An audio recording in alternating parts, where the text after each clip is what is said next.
Mental preparation কোর্সের আরও একটা সেশনে সবাইকে স্বাগতম। আজকের সেশনটা হবে হলো একটা কমন ইস্যু নিয়ে। অনেক শোনার ছেলে আসো, ক্লাসের মধ্যে খুব অ্যাটেন্টিভ, স্যার আমি আমি আমি আমি এরকম করে পারো, বুঝো, বাসার মধ্যে আসে মনে হয় নিজেকে আইনস্টাইন, খুব কঠিন কঠিন ম্যাথ পারো, খুব কঠিন মনে থাকে, কিন্তু পরীক্ষার হলে যায় কঠিন ডাব্বা মারে আসো। এরকম স্টুডেন্টের জন্য আমার মায়া লাগে। বাট কথা হলো তোমরা কেন পারো না সেটা নিয়ে এখন বলি। বাসায় পারি, ক্লাসেও পারি, পরীক্ষার হলে যায় আমার পুরা দাঁড়াচ্ছে না, তখন কী করব?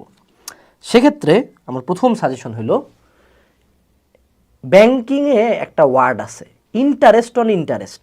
মজার কথা, তুমি 1,00,000 টাকা রাখছো, 1,00,000 টাকা ঋণ নিছো, ওটার উপর তোমার 10% সুদ। ঠিক আছে, কত টাকা? 10,000 টাকা। এবার এই 10%-এর উপর আরও 5% সুদ, মানে 10,000 টাকার 5% মানে ও ধরো আরও 500 টাকা তোমার নিয়ে যাবে এখান থেকে। তো তোমার টোটাল ইন্টারেস্ট কত হলো? 10,500 টাকা। ব্যাংক এমনি লাভ করে ইন্টারেস্ট অন ইন্টারেস্ট। তো এই জায়গায় আমি বলবো এক্সাম অন এক্সাম। তোমার ঢাবি এক্সাম, তার আগে বাসায় বসে বসে বেশ কটা মডেল টেস্ট দিবি নিজে, তারপরে কোচিংয়ে যায় বেশ কটা এক্সাম দিবি। তোমরা এক্সামে পারো না কারণ তুমি তোমার লাইফের প্রথম খেলাটা খেলতে যাও এক্সামে। তার আগে 14টা খেলা দিতে হবে, 14টা। ভাই ড্রাইভার কাকে আমরা এক্সপিরিয়েন্স বলি? যে অনেক দিন গাড়ি চালাইছে, রাইট? একটা নতুন ড্রাইভার যত মানে দুবাই থেকে স্পোর্টস কার চালায় ট্রেনিং নিয়ে আসুক, হেরে তুমি ঢাকা রাস্তায় বাস চালাতে দিলে মরবে 5 মিনিটের মধ্যে। কেন? কারণ ঢাকা রাস্তা ডিফারেন্ট। তো আমি এই জন্য বলি যে একটা জিনিস কোচিং সেন্টারে বা পীরের লাইভ ক্লাসে পারা আর কার্জন হলে, যেটা সামনে 6,000 গার্ডিয়ান শুধু দাঁড়ায় থাকবে, ওই চাপের মধ্যে বসে থাকে, আমার স্বপ্ন এইখানে, আমার এখানেই পড়ার ইচ্ছা, ওই এমসিকিউ পারার মধ্যে বিশাল ডিফারেন্স আছে ভাই। এই জন্য বলি বড় বড় কোচিং সেন্টারে অফলাইনে যায় এক্সাম দে, ওই সেম প্ল্যানিংয়ে, ওই সেম ইচ্ছা দিয়ে, ওই সেম স্ট্র্যাটেজি, ওই সেম সিরিয়াসনেস নিয়ে এক্সাম দে। তারপর তুই যে পরীক্ষার হলে দেখ, তুই 7টা সৃজনশীল কেন শেষ করতে পারিস না? কারণ তুই জীবনে তোর লাইফে বাসায় 7টা সৃজনশীল লিখছিলি, কোনো এক্সামে লিখছিলি? তুই আশা করিস হঠাৎ করে কোনো দৈব শক্তি গুণে আমি পরীক্ষার হলে যা 7টা সৃজনশীল লিখতে পারবো? কেন সম্ভব হয় না। তো তোমরা যারা পরীক্ষার হলে ভুলে যাও কারণ তুমি পরীক্ষা কম দাও, পরীক্ষার সংখ্যা বাড়াও। তোমার কাজ হওয়া উচিত দিনে একটা করে মডেল টেস্ট দেওয়া। অনলাইনে আমরা এক্সাম নেই, অনেকে এক্সাম নেয়, বাসার টিচারকে বলবো স্যার কোশ্চেন করে নিয়ে আসেন, তাহলে একবার মনে থাকবে। এরপরে আসো আনইম্পর্টেন্ট শিট পড়া। অনেকে পরীক্ষার হলে পারো না কারণ তুমি এতদিন ধরে বাসায় যা পড়ছিলা মেজরিটি ছিল আনইম্পর্টেন্ট শিট। ধরো গুণগত রসায়ন চ্যাপ্টারটা তুমি পড়ছো, এটা এইচএসসির পোলাপান বুঝবা, গুণগত রসায়ন চ্যাপ্টারটা তুমি পড়ছো, এখানে যে রাদারফোর্ড বোর পরমাণু মডেলের এম ভি আর ই এইচ ক্যালকুলেশনগুলা, এগুলো প্রত্যেকটা তুমি প্রতিপাদন সহ করছো এবং কঠিন পারো, ঠাড়ায় পারো। কিন্তু তুমি রিডবার্গ ধ্রুবকের ম্যাথটা জাস্ট এক নজর দেখে গেছো, পরীক্ষার হলে এমনে ভরে নাই হয়ে গেছে। কেন? কারণ কোশ্চেন আসছে রিডবার্গ ধ্রুবক থেকে। এম ভি আর এইচ ই এগুলো কখনো ইম্পর্টেন্ট না। আবার পুরা চ্যাপ্টারে তুমি পরমাণুর কোয়ান্টাম সংখ্যা নিয়ে ফ্যান্টাসাইজ করছো, কঠিন। কিন্তু সবচেয়ে ইম্পর্টেন্ট টপিক ছিল এই পুরা চ্যাপ্টারের মধ্যে দ্রাব্যতা, দ্রাব্যতার গুণফল, দ্রাব্যতাও না, এক্স্যাক্টলি দ্রাব্যতার গুণফল অদক্ষেপ পড়বে কিনা, এই ম্যাথের টাইপের তুমি ম্যাথ করো নাই। তুমি অদক্ষেপগুলো সংকেত মুখস্থ করো নাই, অদক্ষেপ কোন আয়ন শনাক্ত করো, এই বিক্রিয়া তুমি পড়ো নাই। তো এই চ্যাপ্টারের টপিকগুলো যদি ইম্পর্টেন্ট হয়, দ্রাব্যতা, গুণফল, আয়ন শনাক্তকরণ, রিডবার্গ ধ্রুবকের ম্যাথ, সর্বশেষ কোয়ান্টাম সংখ্যা, তারপর পরমাণু মডেল, এই সিরিয়ালে পড়ার কথা। তুমি পড়ছো কি?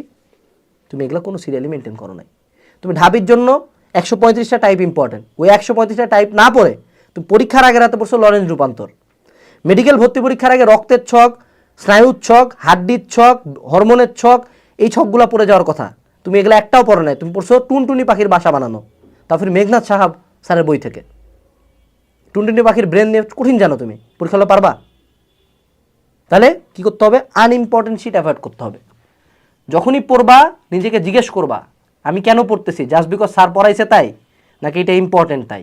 কারণ কেউ যদি বলে ভাইয়া ক্রিয়েটিভিটির কি হবে, তুই খারাপ রেজাল্ট করলে তোরে মানে কুত্তাও কিছু না থাক, তোরে 2 টাকার দামও কেউ দিবে না।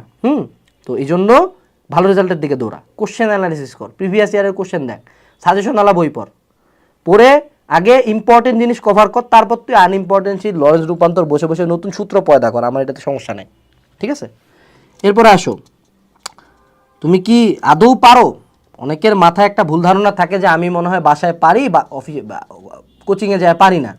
নিজেকে প্রশ্ন করবা তুই কি আদৌ পারিস, নাকি তুই একটা ম্যাথ একবার স্যার মিলাই দিয়েছে, তোর দেখে মনে হয়েছে সেই, তারপর বাসায় এসে মনে হচ্ছে সেই, তারপর সলিউশন দেখে ম্যাথ করছে, তারপর বলছে সেই টপিক শেষ। তা তো হয় না। তুই কি নিজে করে দেখছিস তুই পারিস? না দেখে, উইদাউট এনি হেল্প। ত্রিকোণমিতির সূত্র দেখে মনে হচ্ছে আচ্ছা এটা সি এর জায়গায় ডি বসাই দিলে হয়ে যায়, আমি এ প্লাস বি এর জায়গায় C plus D divide by 2 বসাই দিব। কিন্তু ওই যে সাইনের ক্ষেত্রে যখন মাইনাস হবে তখন কিন্তু D minus C divide by 2 হয়ে যায়, তখন তো মারা। তার মানে তুই নিজে না করলে কখনো মনে হবে না যে আমি অ্যাকচুয়ালি পারি কিনা, এই সিচুয়েশন তুমি বুঝবা না অ্যাকচুয়ালি যে তুমি পারো কিনা। সো অনেক সময় একটা ভুল ধারণা থাকে যে আমি মনে হয় অনেক পড়ি, আমি মনে হয় অনেক পারি, আনলেস ওই যে একটা আছে না কুয়ার ব্যাং নিজেকে বিশাল বড় বাঘ ভাবে, কিন্তু কুয়ার ব্যাং পুকুরে গেলেই মারা খাবে। পুকুর তো তারপরে যদি এখন নদীতে যায় তো তারও মারা, আর সাগরে গেলে তো হ্যাঁ কেউই না। তো একটু নিজেকে যাচাই করে দেখতে হবে, এই কোনো ফেক ফেলাসিতে ভুগবা না যে আমি সেই পারি, তুমি কিচ্ছু পারো না। এটা বিলিফ থাকলে তুমি মেলা কিছু পারবা। এরপর আসো প্র্যাকটিসের অভাব। এক্সাম দেওয়া যেমন শুরুতে একটা ছিল, 2 নম্বর হলো প্র্যাকটিসের অভাব। আমাদের অনেকগুলো সেশনে এই কথাটা বারবার আসছে, আমরা সেকেন্ড টাইমারদের যত ইন্টারভিউ নিছি এদের মেজরিটি কথা ভাইয়া প্র্যাকটিস কম করছি, ভাইয়া কোশ্চেন অ্যানালাইসিস কম করছি। তো নেক্সট টাইম কোনো একটা টপিক জাস্ট পড়ার পরে শেষ করে ফেলবা না, নিজে করবা, বইটাই সব ঢাকায় অফ করে এই ম্যাথটা দিছে, এই ম্যাথটা আমি পারি কিনা, অনলাইনে এক্সাম দাও এই ম্যাথটা আমি পারি কিনা, ঠিক আছে। এরপর আসো কনফিডেন্স অ্যান্ড অ্যাভয়েড ফেইলিওরস। অনেক সময় দেখা যায়, আমার লাইফের একটা এক্সপিরিয়েন্স বলি, আমি ইন্টার ফার্স্ট ইয়ার পর্যন্ত কিচ্ছু করি নাই, বাসায় ছিলাম, শুধু পড়াশোনা করছি। ইন্টার সেকেন্ড ইয়ার থেকে অলিম্পিয়াড দেওয়া শুরু করলাম, Bangla olympiad, English olympiad, math olympiad, physics olympiad, chemistry olympiad, ICT olympiad, science Congress, বিজ্ঞান জিজ্ঞাসা, বিজ্ঞান মেলা, name any fucking olympiad and competition, extra curricular activities, আমি যেখানে গেছি ওখানে জিতছি।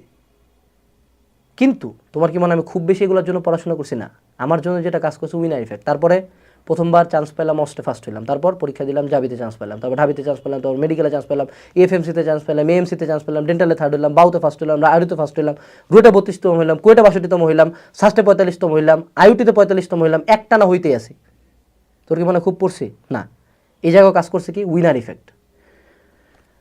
একটা স্টাডিতে দেখা গেছে টেস্টোস্টেরন মানুষের মধ্যে কীভাবে বাড়ে, যারা মেয়েদের সাথে বেশি ইন্টারাক্ট করে, যারা হার্ড ওয়ার্ক করে, যারা সামাজিক হায়ারকিতে উপরে, তাদের টেস্টোস্টেরন নরমাল মানুষের চেয়ে বেশি, এবং যাদের টেস্টোস্টেরন বেশি তারা সামাজিক হায়ারকিতে উপরে। তাহলে কি টেস্টোস্টেরন বেশি করার জন্য টেস্টোস্টেরন বেশি করতে হচ্ছে, অর্থাৎ ইনিশিয়াল স্টার্টিংটা কঠিন।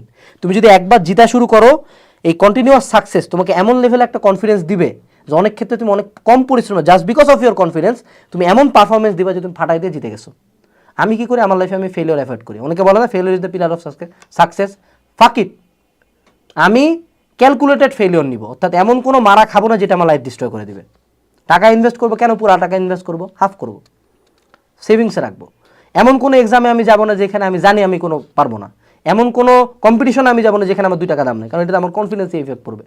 তোমরা কি করো, একটা কোচিংয়ে মারা খাইতেই আসো, ওনেই বইয়া আসো, বাদ দে 3 জনের কোচিংয়ে যা, ওখানে সেরা হ, তারপর তুই দেখবি ওই কোচিংয়ে ফার্স্ট হ, দেন তুই এই কোচিংয়ে আয়, এবার দেখছিস টপ 100-এ ঢুকে গেছিস। Confidence effect. ফেইলিওর লাইফের পার্ট, but that doesn't mean failure করেই জিততে হবে, ফেইলিওর ছাড়াও জিতা যায়, জিতা যায়, এটা একটু করবা। ওভারঅল এই টেকনিকগুলো যদি তুমি ফলো করো, তুমি দেখবা যে পরীক্ষার হলে পারা শুরু করছো। আর আরও একটা সেপারেট সেশন আছে যেখানে আমি এক্সাম হলের প্যানিক কীভাবে কাটাবো সেটা নিয়ে কথা বলছি, ওইটা দেখতে পারো। অনেক সময় প্যানিকের কারণে তোমরা হয়তো পরীক্ষার আউটপুট দিতে পারো না, বাট ওভারঅল বাকি সব কিছু এটার মধ্যে আছে। ধন্যবাদ সকলকে, দেখা হচ্ছে নেক্সট সেশনে।